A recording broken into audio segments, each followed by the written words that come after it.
Class 9th के सभी विद्यार्थी जिनका छूट गया है प्रश्नावली 14.4 उनके 5 प्रश्न है, पांचों देखिए। पहला कह रहा है एक टीम ने फुटबॉल के 10 मैचों में निम्नलिखित गोल किए, जिसमें लिखा है 2, 3, 4, 5, 0, 1, 3, 3, 4, 3। इन गोलों के माध्य, माध्यक और बहुलक ज्ञात कीजिए। अब ऐसे प्रश्नों को ज्ञात करने के लिए माध्य, माध्यक और बहुलक पहले मैं लिखेंगे कौन कौन सी संख्याएं दी गई है। प्रश्नावली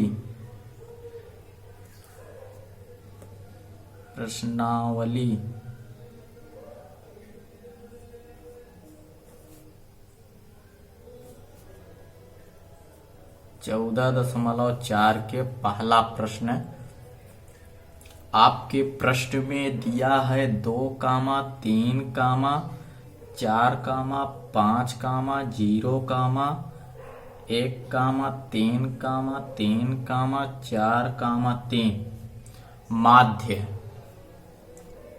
पहले सूत्र लिखो। माध्य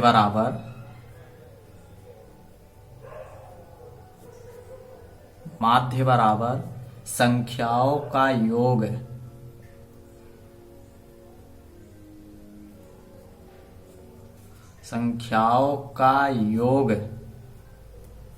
बटे संख्याओं की संख्या।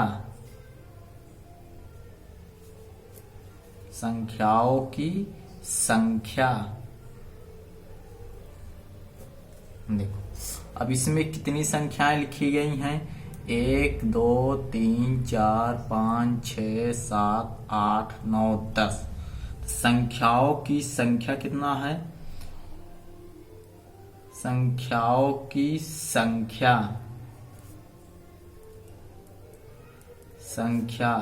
n बराबर 10।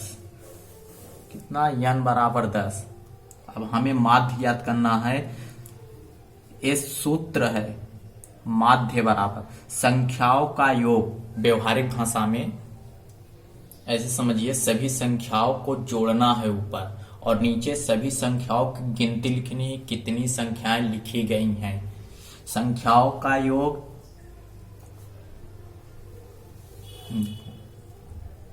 2 + 3 + 4 + 5 + 0 + 1 + 3 + 3 + 4 + 3 बटे संख्याओं की संख्या कितना है? 10।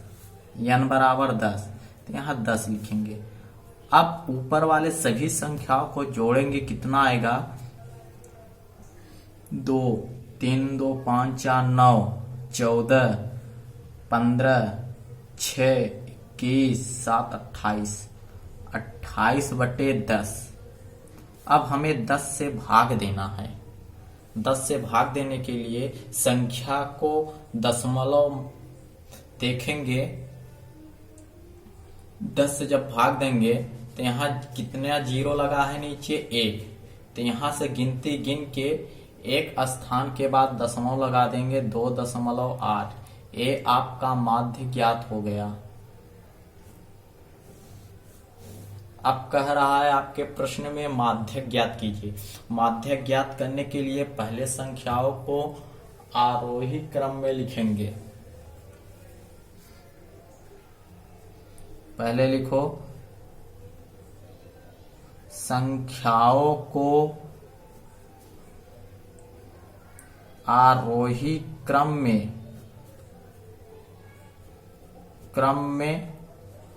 लिखने पर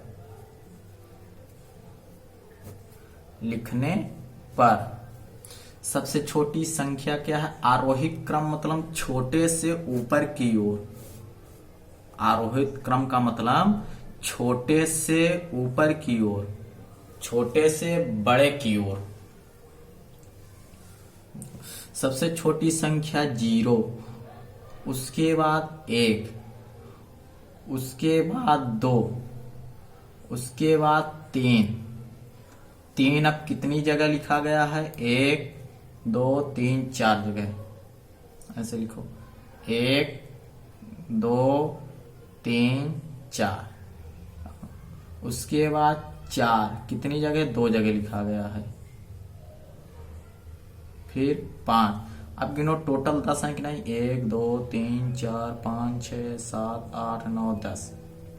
देखो मैंने बताया, देखो माध्यक ज्ञात करने के लिए यदि संख्याओं की संख्या सम हो तो सूत्र लगाते हैं। पहले सूत्र लिखो, यदि संख्या सम हो तो ऐसे लिखो,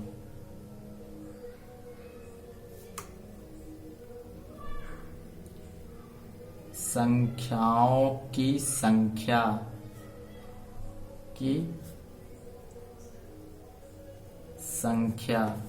n बराबर 10।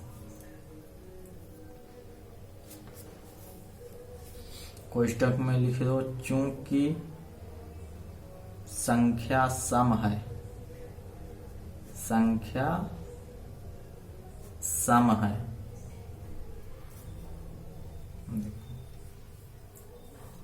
माध्यक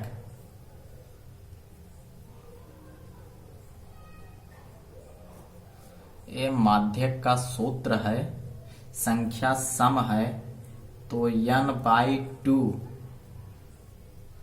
वहाँ पद प्लस n/2 प्लस 1 वहाँ पद बटे 2। n का मान कितना है? 10 है तो 10 लिखो बटे 2 वहाँ पद प्लस n का मान 10 बटे 2 प्लस 1 वहाँ पद बटे 2। 2 से 2 टपका दो, इस दुनिया में नहीं रहा। अब लिखो 5वां पद प्लस 5 प्लस 1 वहाँ पद बटे 2। 5वां पद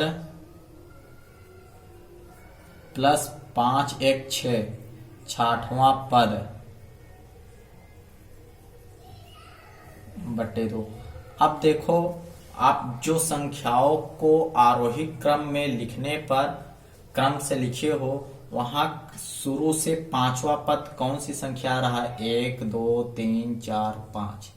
कौन सी संख्या 5वें स्थान पे? 3 आ रहा, तो लिखो यहाँ 3 प्लस 6वें स्थान पे 1 2 3 4 5 6। 6वें स्थान पे भी 3 आ रहा है बटे 2। अब देखो 3 और 3 जोड़ेंगे, आ जाएगा माध्यक। 3 और 3 जोड़े 6 आया, 6 बटे 2 और 2 से 2 टपका दो। अब इस दुनिया में नहीं रहा 3। माध्यक का मान कितना आया? 3। माध्यक का मान। अब आपके प्रश्न में कह रहा है बहुलक ज्ञात कीजिए। बहुलक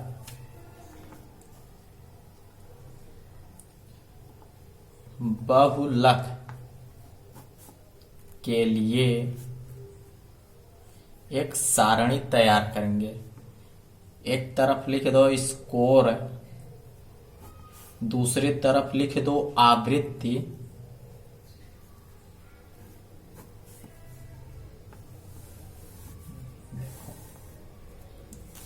स्कोर में 0 1 2 3 4 5। अब देखो 0 आपके प्रश्न में कितनी बार आया है? 1 बार। वहां एक आवृत्ति में 1 लिख दो। अब देखो संख्या एक आपके प्रश्न में कितनी बार आया है, एक बार आया है, एक लिख दो। अब संख्या दो आपके प्रश्न में कितनी बार आया है, एक बार, एक लिख दो। अब संख्या तीन आपके प्रश्न में कितनी बार लिखा गया है, 4 बार, 4 लिख दो। अब संख्या 4 आपके प्रश्न में कितनी बार लिखा है, 2 बार, तो 2 लिख दो।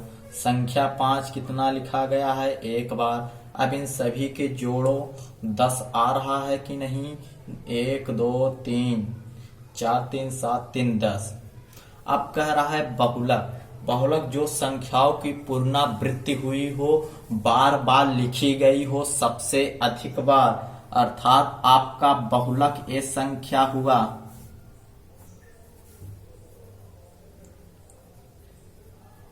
बहुलक संख्या 3 सबसे अधिक 4 बार आया है, ऐसे लिखो संख्या 3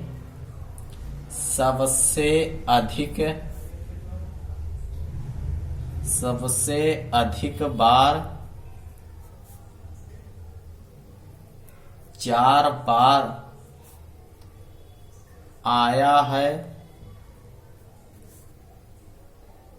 इसलिए बहुलक 3 है। चूंकि संख्या 3 सबसे अधिक बार आया है, इसलिए बहुलक 3 है।